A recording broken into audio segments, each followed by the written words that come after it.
Hi guys, Dave here, for your next episode of Growth Moments. My grandmother had a crazy collection of coffee mugs.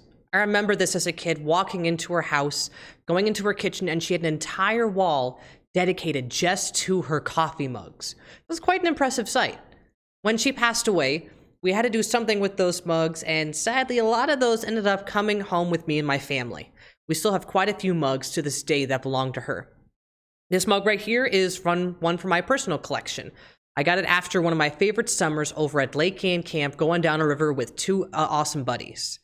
There were three of us. We decided all three of us needed to have special program director coffee mugs, so this was the lovely one that we picked. Today I've got my morning coffee in it. And it's still actually warm. You can put different things in coffee mugs. You can put tea, coffee, cereal, oatmeal, ice cream, all different things in coffee mugs, but coffee mugs are made to be poured into. And that's kind of my big idea for today. Are you being poured into? Just like this cup can be poured into, your spiritual life can be poured into by others.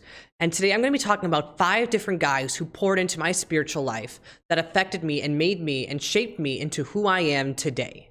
The first one is my dad. My dad started the foundation for my spiritual life and kind of made the cup there. He helped walk me towards my first understanding of who Christ is and what he's done for my life. He's been there to provide an open environment for me to question my faith and wonder.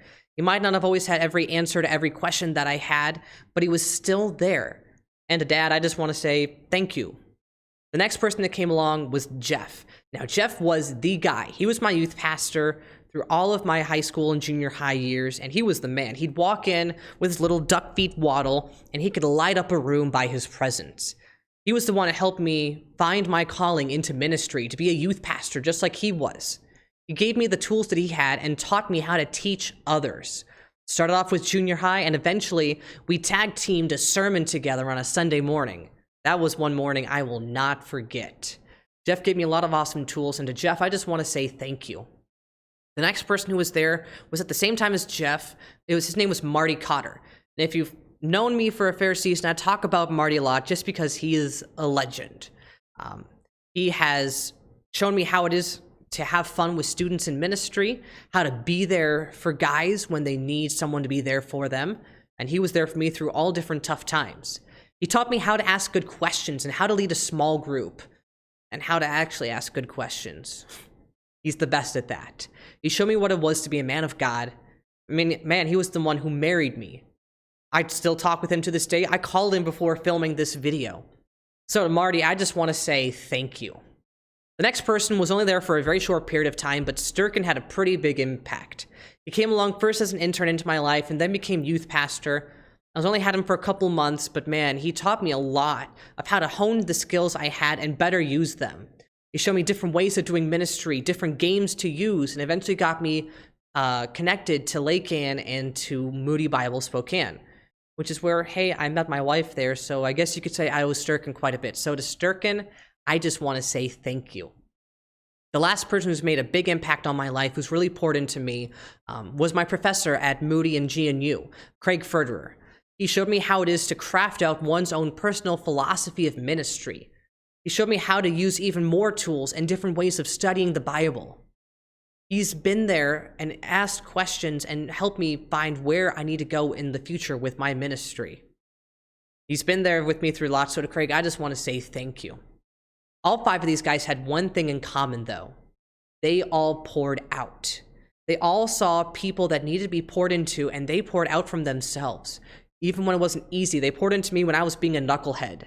Even when I wasn't sipping from my spiritual coffee mug and I was just letting it sit there, and they were still pouring into me.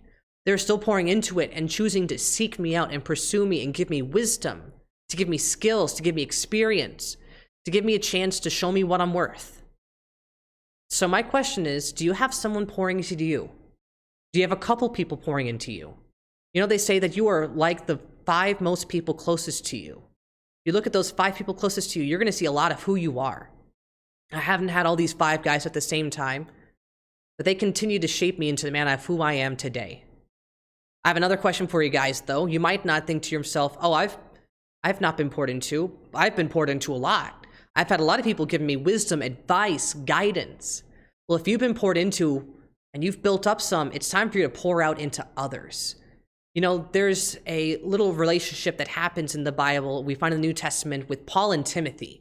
What starts off as a mentor-mentee relationship turns into a father teaching a son relationship of how to do ministry, of how to do life. That's what we need to be. Who's your Paul? Are you Timothy and you need to be poured into? Or is it the season where you are Paul pouring into Timothy's? You are encouraged and called into this. Here are a couple Bible passages that talk about this. Classic is Proverbs 27:17. Iron sharpens iron, and one man sharpens another. We got Psalms 145:4. One generation shall commend your works to one another and shall declare your mighty acts.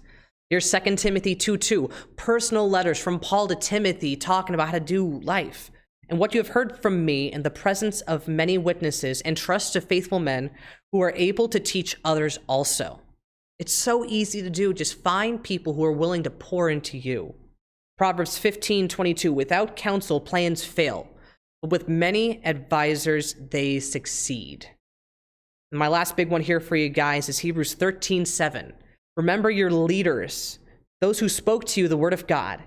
Consider the outcome of their way of life and imitate their faith. Now, I haven't always done this perfectly, but my goal in life is to imitate these 5 guys. They themselves haven't done life perfectly. They've made their mistakes, but they've learned to cling to Jesus, to pray, to be humble, to ask good questions, and how to serve. I want to imitate them. Because they poured into me, now I choose to pour out into you, into others. My big question is someone pouring into your cup?